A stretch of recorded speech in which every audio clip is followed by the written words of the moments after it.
Good afternoon. Welcome back to the briefing room, to your briefing room.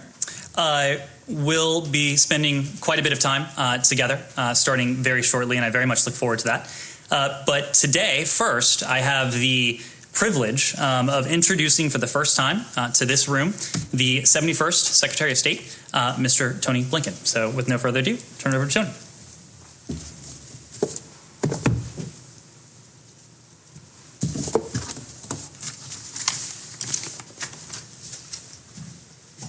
Thank you. Good afternoon. Let me start by saying that my first ambition is to be known as the man who brought Ned Price to the State Department briefing room. And that, at least, is mission accomplished. Well, in all seriousness, thanks to everyone for joining me here today. This is my first full day on the job as Secretary of State. And to restate what I said before, it is a deep honor to be in this job, and I am gratified that the President has seen fit to entrust me with this responsibility. And I'm incredibly excited about the work ahead, especially working with the men and women of the State Department to try to serve the American people and represent our country to the world. I wanted to spend a few minutes with all of you today to make it clear right from the start how important I see the work that each and every one of you does. Some of you may know that I started my career as a journalist. Obviously, I didn't succeed, but it was something that I took tremendous pride and pleasure in, and something I have deep respect for as a result of my own experience. Being on both sides of the enterprise. You keep the American people and the world informed about what we do here. That's key to our mission as well. And you hold us accountable, ask tough questions, and that really does make us better.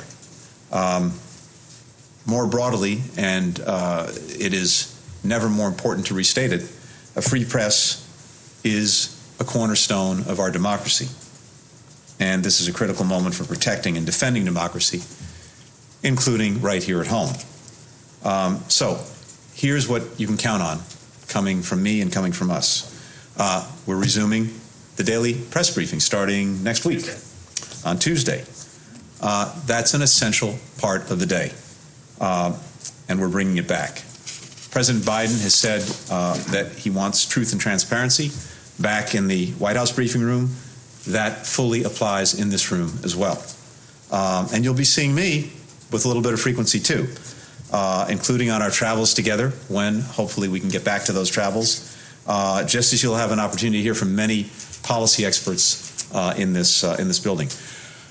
I know we're not always going to see eye to eye. That's not the point of the enterprise. Sometimes we'll be frustrating to you. I imagine there are a few times when you'll be frustrating to us, but that's to be expected. That's exactly, in some ways, the point.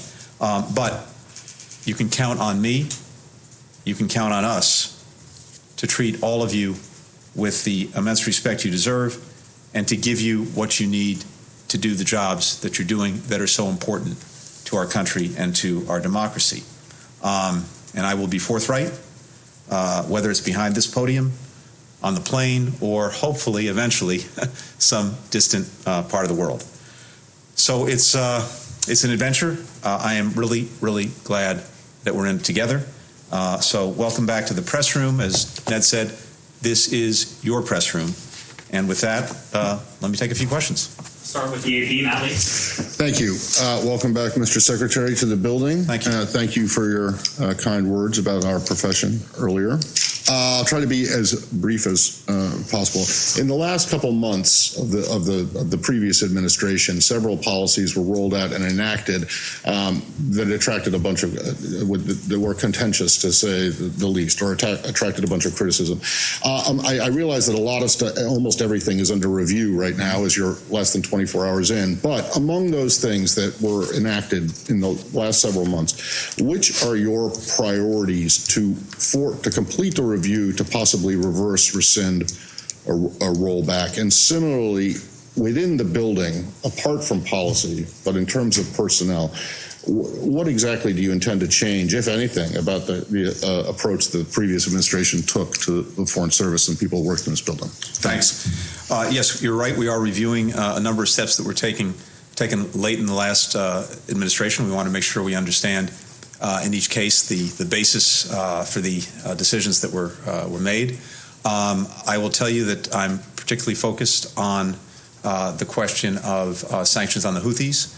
I think you all know very well that the Houthis committed an act of significant aggression in taking over Sana'a some years ago, moving through the country, committing acts of aggression against our partner Saudi Arabia, committing human rights abuses and other atrocities, creating an environment in which we've seen extremist groups fill some of the vacuums that were created. But at the same time, we've seen a campaign led by Saudi Arabia that has also contributed to what is, by many estimates, the worst humanitarian crisis in the world today, and that's saying something. And so it's vitally important, even in the midst of this crisis, that we do everything we can to get humanitarian assistance to the people of Yemen who are in desperate need. And what we want to make sure is that any steps we are taking do not get in the way of providing that assistance. The Houthis-controlled territory that I believe contains about 80% of Yemen's population. And so we want to make sure that any of these steps, including the designation, don't make what is already an incredibly difficult task even more difficult. That is the provision of humanitarian aid to the people of Yemen. So we're taking a very urgent and very close look at that. We want to make sure that not only are American aid groups able to do what they can to provide assistance, but so are aid groups around the world that are providing the bulk of that assistance, and to make sure that nothing we are doing interferes with that, particularly if it doesn't in any other way advance our policy and objectives. So that's the priority in my book. Thank you very much. Congratulations, Mr. Secretary. Good to see you, Andrea. President Biden, in his first phone call with President Putin yesterday, outlined some areas of agreement, such as the arms control agreement, the extension of New START, but at the same time, areas of concern, many of which involve Russia.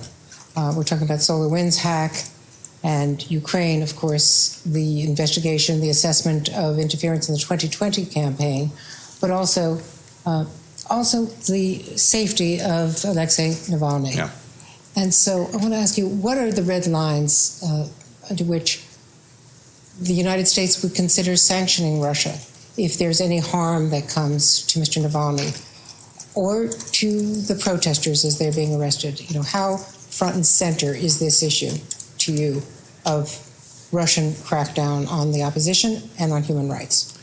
Well, thanks, Andrea. We've, as you know, already expressed our deep concern for the treatment of Mr. Navalny specifically, and more generally with the human rights situation in Russia. And it remains striking to me how concerned and maybe even scared the Russian government seems to be of one man, Mr. Navalny. Across the board, as the president has said, we're reviewing all of these actions that are a deep concern to us, whether it is the treatment of Mr. Navalny and particularly the apparent use of a chemical weapon in an attempt to assassinate him. We're looking very urgently as well at SolarWinds and its various implications. We're looking at the reports of bounties placed by Russia on American forces in Afghanistan. And of course, we're looking at these questions of election interference. So all of that, as the President and the White House have indicated, are under review. I don't want to get ahead of where we are on those reviews. But as I say, we have a deep concern for Mr. Navalny's safety and security. And the larger point is that his voice is the voice of many, many, many Russians, and it should be heard, not muzzled. And you're not ruling out anything if there's harm that comes to him? Not ruling out anything, but we want to get this full review done, and then we'll take it from there. We'll go to Sean Tannen with the AIB. Thanks, Mr. Secretary. As head of the Correspondents Association here, thank you for coming out on your first day. It's a powerful signal, and it does go noticed by us. Could I ask you, in your confirmation hearing, you spoke in support of the so-called Abraham Accords under the previous administration. A couple of decisions that your administration could take, I wanted to ask you about. I understand there's a review going on right now about military sales, the F-35 sales to the United Arab Emirates and sales to Saudi Arabia. How do you see those going forward? Do you plan on the F-35s eventually going forward to the UAE? And with Morocco, does the United States still recognize, as the previous administration said, Moroccan sovereignty in Western Sahara? Thank you. Thank you. Thanks very much. A couple of things on that. First, as we've said, we very much support the Abraham Accords. We think that Israel normalizing relations with its neighbors and other countries in the region is a very positive development, and so we applauded them, and we hope that there may be an opportunity to build on them in the months and years ahead. We're also trying to make sure that we have a full understanding of any commitments that may have been made in securing those agreements, and that's something we're looking at right now. Generally speaking, when it comes to arms sales, it is typical at the start of an administration to review any pending sales, to make sure that what is being considered is something that advances our strategic objectives and advances our foreign policy. So that's what we're doing at this moment. Go to John Hudson. Morocco. Thanks. The review on Afghanistan, Mr. Secretary, what are you looking at, and do you plan on retaining Ambassador Khalilzad as U.S. envoy? With regard to Afghanistan, one of the things that we need to understand is exactly what is in the agreements that were reached between the United States and the Taliban, to make sure that we fully understand the commitments that the Taliban has made, as well as any commitments that we've made, and so we are taking that up. And with regard to Ambassador Khalilzad, yes, we have asked him to continue the vital work that he's performing. Nancy Chang with VOA. Thank you so much. Good afternoon, Mr. Secretary. How are you? Well, thank you. If I may, on China, how do you cooperate with China in climate change? When you say you agree that it's engaged in genocide, and separately, Kurt Campbell has mentioned some confidence-building measures, such as loosening up of journalistic visa restrictions and reversing the consular closure. Is that happening? Thank you. Thank you very much. We've had some opportunity to talk about this in recent weeks and recent months, and I think it's not a secret that the relationship between the United States and China is arguably the most important relationship that we have in the world going forward. It's going to shape a lot of the future that we all live, and increasingly that relationship has some adversarial aspects to it.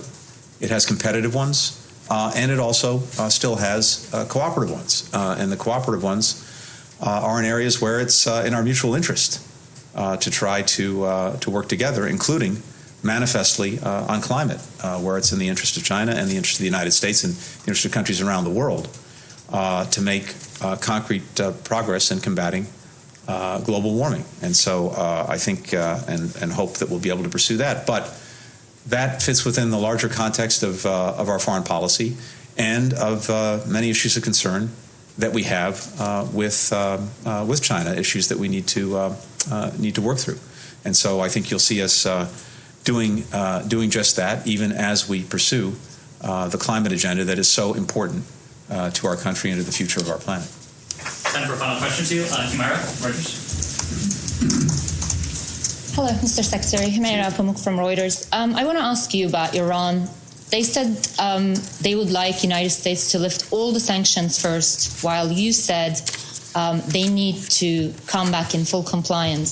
So how do you plan to reconcile that? And when should we expect to open the negotiations, and who would lead them for the United States? And if I may, on China, you talked about reviews, and with respect to Uyghurs and Xinjiang, in your confirmation hearing, you endorsed the genocide determination.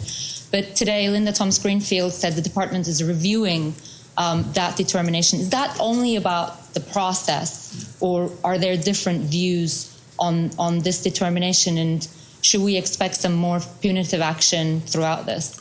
Thank you. So I haven't actually seen what Ambassador Thomas-Greenfield said, so I can't comment on it, but my judgment remains that genocide was committed against the Uyghurs, and that hasn't changed. With regard to Iran, President Biden has been very clear in saying that if Iran comes back into full compliance with its obligations under the JCPOA, the United States would do the same thing, and then we would use that as a platform to build with our allies and partners what we call a longer and stronger agreement, and to deal with a number of other issues that are deeply problematic in the relationship with Iran. But we are a long ways from that point. Iran is out of compliance on a number of fronts, and it would take some time, should it make the decision to do so, for it to come back into compliance, and time for us then to assess whether it was meeting its obligations. So we're not there yet, to say the least.